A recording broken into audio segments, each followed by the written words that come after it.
course à l'Europe. Je trouve que bon, alors, il y a le PSG tout en haut, mais je trouve qu'il y a une vraie belle course derrière. Entre Lille, Lyon, Marseille, Reims, Saint-Etienne, à un degré peut-être un peu moins, mais qui sont pas loin non plus, Nice. C'est une vraie belle course. Non mais alors attends, tu parles de toute la course à l'Europe là, tout ce qu'il y a derrière le PSG, parce que Lille, ils ont quand même 5 points d'avance sur Lyon, Lyon a 6 points d'avance sur Saint-Etienne, il n'y a pas un suspense de dingue. 7 matchs, 21 points. Et tu me dis qu'il y a 5 points d'écart. Oui, mais bon, au tableau, tu laisses peu filer de points. Comme par rapport au pari un peu de ce soir qu'on a discuté aujourd'hui, quand on dit Lyon, s'il ne gagne pas le match ce soir à Nantes, et peut-être c'est aussi pour la 3e place qu'il faut qu'il se fasse quelques soucis.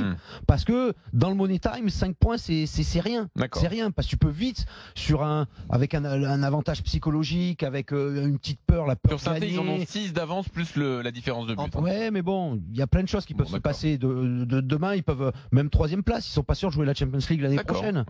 Donc moi je trouve que c'est une vraie fin de saison passionnante, qu'on a notre locomotive, le PSG, qui a survolé les débats, et il faut les féliciter. C'est pas que les... Alors moi je vais aller un peu peut-être contre certaines idées un peu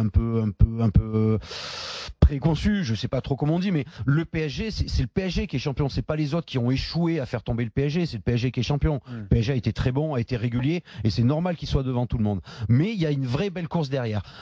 Si on se rappelle les autres années, quand il y a eu à un moment donné, il y a eu Monaco, il y a eu Nice, le PSG, mais il n'y avait pas tant de clubs qui étaient là, qui pouvaient y accéder. Même la course à l'Europe, à l'UEFA, elle n'était pas aussi l'Europa League, pardon pour les.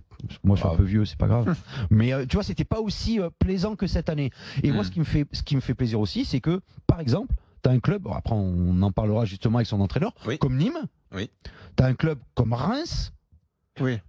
Et on a eu des petits poussés cette année qui ont fait une vraie belle saison. Le fait qui te plaise. Et que même Reims maintenant peut s'intégrer dans la course. Oui, on précise juste que effectivement la 4e place du championnat sera directement qualificative pour la Ligue Europa, et que si le PSG gagne la Coupe de France, la 5e place deviendra également qualificative. Et il y a 7 équipes qui peuvent lutter pour cette 5e place, 7 équipes qui se tiennent en 6 points. Donc c'est ce qui fait qu'il y a du suspense pour la Coupe.